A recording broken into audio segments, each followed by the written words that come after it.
Hello and welcome to FinTech Conversations with Chidozie. My name is Chidozie Hez. I'm a FinTech transformation consultant and speaker. This is my series on FinTech versus banking revolution, 7 opportunities for startups in 2019. This one I've titled it, Build a Bank Opportunity.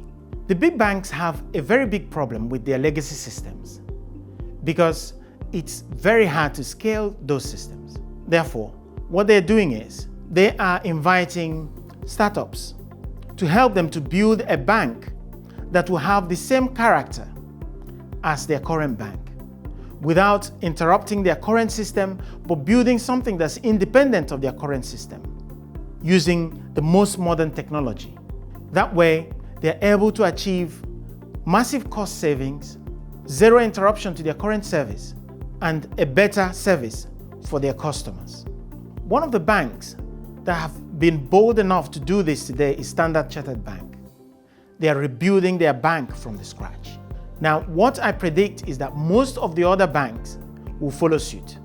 With the Build a Bank opportunity, the startups are able to go into the big banks, try and understand their customer behavior, try and understand the type of infrastructure and the character they want to build into their system, and provide efficient service to the customers using the most modern technology, offering the ability to expand using cloud technology. If this is something you're thinking about or you would like to explore, I'm more than happy to help you. You'll find my details below this video. If you have found any value in these videos, please hit the subscribe button and even the bell button so that you'll be the first to hear when I put out another video. Until the next episode, abundant blessings.